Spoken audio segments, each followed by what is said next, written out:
AI cores can now be destroyed, AIs can now be killed, and new AIs can be appointed or created. The AI core itself can be destroyed, which can and will kill the AI inside. They are fairly tanky to normal damage, however, they still take quite a lot of structural damage.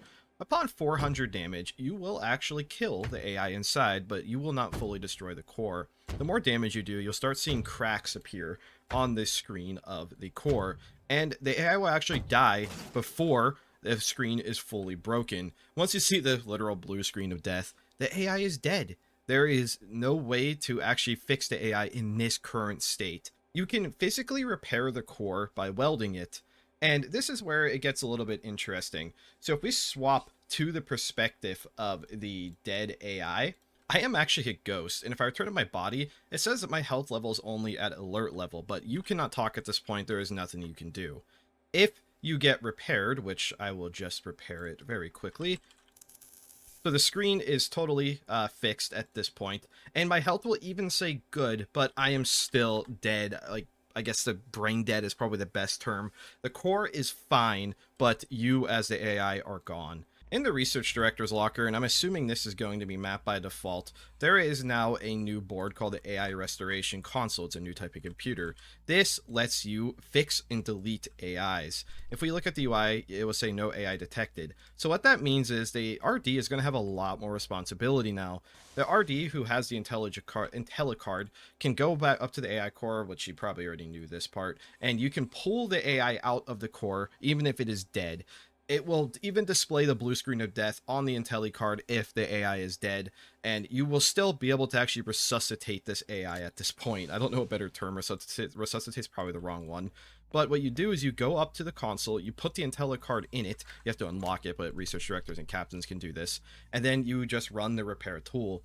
If the AI has corrupt laws, you're going to want to purge the AI, or you could have just destroyed the core entirely, but you can save the core. So cyborg chassis, the laws are tied to the chassis, but the laws are for AI are tied to the AI itself, meaning this AI, if it had anti-mov or something, is just dead. You can't fix the AI, you have to delete it and get a new cyborg or something to replace it. We'll get to that.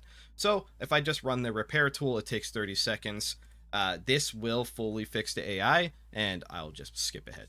You'll get the rebooting UI, and the AI player will be asked, you are being revived. If you click yes, the process will be complete, and the AI will be back. You can then take it out, eject it, and it will no longer have the blue screen face. It'll have the face of the AI, and they can go back to communicating with you. If they had corrupted laws, their laws would still be corrupted. If not, you can now reinstall them back in the core. To fully destroy the core, which will also perma-kill the AI, you have to do 2,000 damage, which you could speed this up with bombs. If you have the time to do 400 damage, you probably can have the time to do 2,000. It's only, a few times longer. Or if you happen to get an Intellicard, which I'll cover this in a PR in a second, you can actually buy these now from Cargo. You could just card the AI and toss it into space. Whatever's faster or more convenient, or you just have the time to prep, is up to you. Now we'll move on to the second part of the PR, which is actually being able to make the AI core. To build a new AI core, you first are going to need a station AI core electronics. This also means there can be more than one AI built on the station at a time.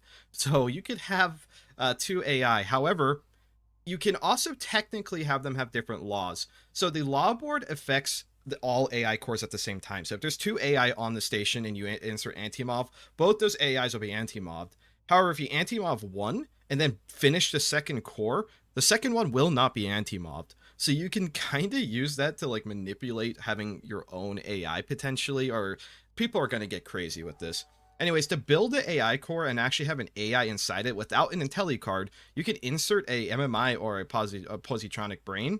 So we're just going to build it. You need some plasteel, reinforced glass, a screwdriver, and low voltage cable. It's honestly really cheap to build this. It's the circuit board that is the problem.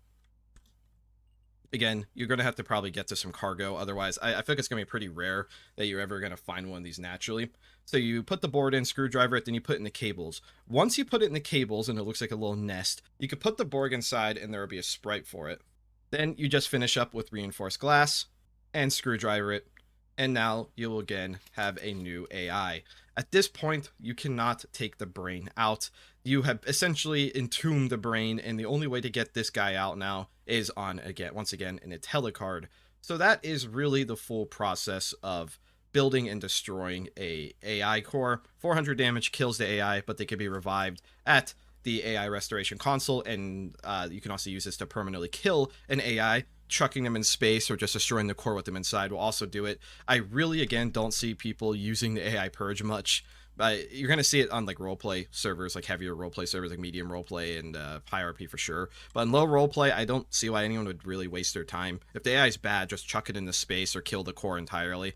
I guess if you want to save the material, you don't want anyone to potentially get a anti-mobbed AI card back, that would be why. So at this stage, let's just say you have an anti-mobbed AI and you manage to get it on an Intellicard. Well, you can just purge the AI, and that will it'll even give you a pop-up saying you're about to permanently in artificial intelligence. Once this is complete, intelligence will be gone and cannot be revived. Even if you were to have destroyed this AI in the core, ripped it out, repaired it, it would still be anti-mobbed. There is a second way to kill the AI beyond directly damaging the core. If you disconnect it from all sources of power, the AI brain will now go into a power saving mode or an eternal emergency battery.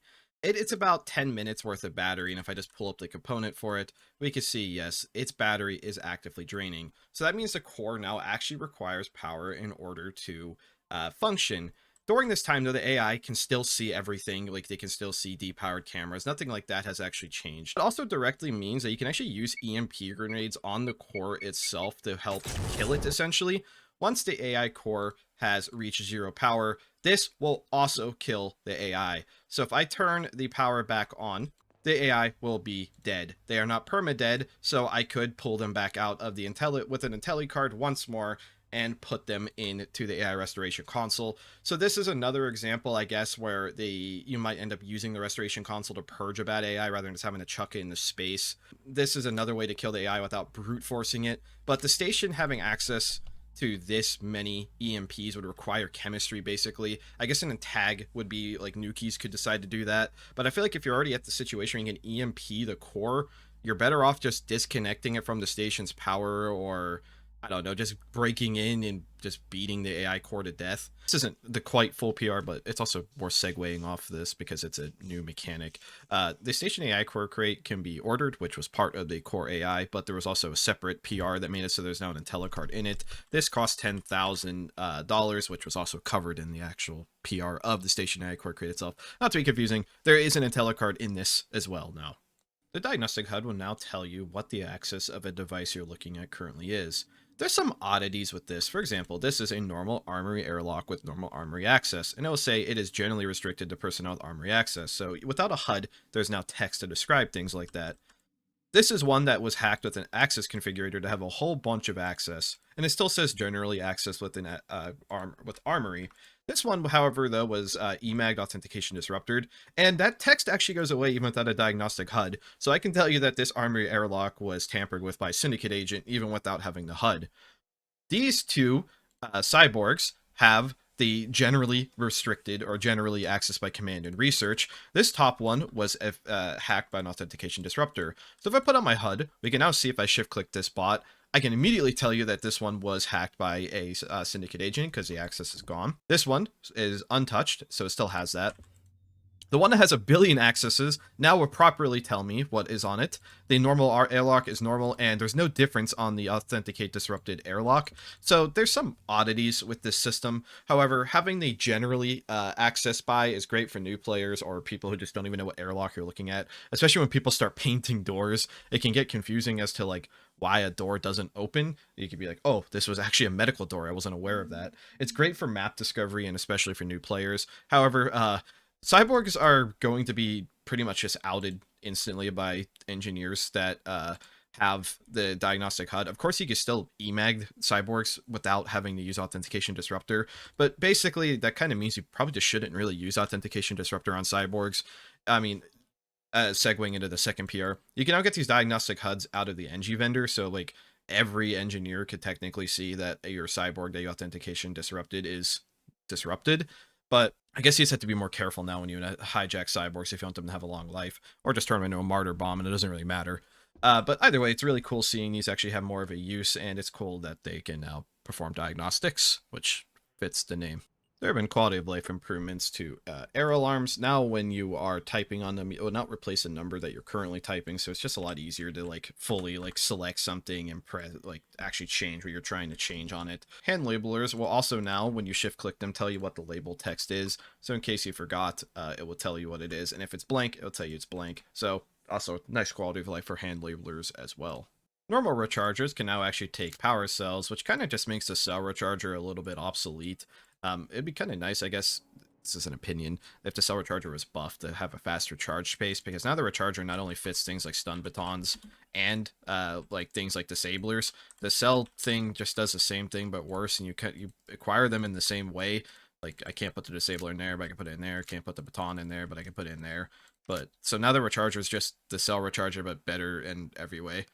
Ichor is now like Omnizine, where it doesn't waste any type of healing and now evenly heals Burn, Brute, and Toxin. So this is technically a buff for Dragon self-healing, and a buff if you manage to acquire Ichor in some other way or through the Dragon. It is just now a more effective healing chemical.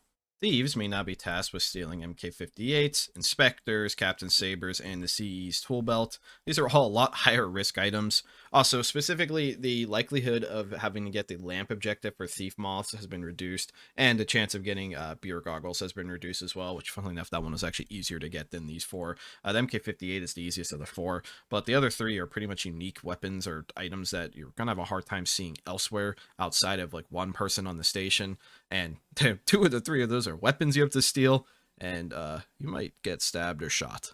The Chem Drobe now has 2 additional chemical analysis goggles, so just more ways to get them. You can now step on cockroaches to potentially crush them. It isn't a guarantee, and it doesn't even seem like it's going to be all that likely. It is funny how the cockroaches still technically like kind of like can push you around. So trying to actually step on them to fully crush them is not going to be super viable, but it can happen. I'm gonna be honest, I spent like more time than I should have trying to actually trigger a cockroach to gib from stepping on it. It's been like 5 minutes. I spawned in a ton of them. I don't know what the chance is, but it's so low that's gonna definitely shock you when it happens. Snakeskin boots are no longer no slips, and they literally make fun of you for it. Everyone around you would have been jealous. They're just cosmetic boots now. Nuclear operatives now have their own special sprites for PDAs and their IDs. These are now technically agent IDs in the fact that they could copy different IDs. However, though, I don't believe you could change your job slot on it, so that means like station Borgs can still be hostile to you because you're not crew, so it's worth considering. So the agent ID still has a place as well in that regard, so it's probably intentional. Either way, though, they can copy access. So both the PDAs and the IDs now have unique sprites, Commander, Medic, and Operative respectively. They look really nice, and the added function of being able to steal access without having to buy the agent ID is really appreciated. The Mime Bag is now completely silent when interacting with it. It's not silent, of course, when you throw it. That'd be cool if even that could change, but it's now even more thematically correct. The Man-O-War shuttle has been nerfed. If you have not seen this before, it is a random shuttle event that has 4 free agents on it that are obviously intended to do some damage and kill you. They have plasma spears, claymores, first aid kits, bows. There's even Hyperzine, if I'm not mistaken, somewhere. PR mentioned they removed the combat medical kits, but there's still 2 of them, so they're not really even like that nerfed in that regard. They also have armor called the Ironclad armor, which is pretty good, pretty protective. They're a dangerous group of people. However, though, they no longer have IFF, so they will be seen coming, and the station probably needs to be prepared against them. Even if they're not openly hostile, they do have dangerous stuff. Tarantulas can now actually pull, and this includes other spider-like mobs. You can actually pull pretty fast and effectively, so you can move critical people down further into your web or into your nest or whatever. This is really strong for spiders in general and improves their combat effectiveness. It's not like they do all that much damage directly, but being pulled deeper into a spider nest is horrifying. Other things not mentioned in this video that I will just tack on at the end. There have been cosmetic changes, for example. There have been new snouts for lizards. There are undergarments for Vulps, so just some more customization options in general. There's also been bug fixes for things like the chameleon projector no longer permanently slowing you down. Again, I don't normally show the small things like that or cosmetic things because You will see those things on your own if you're customizing a character anyway, and they're not critical need to know information. Anyways, I want to thank you all for watching, and of course, thank our maintainers and contributors.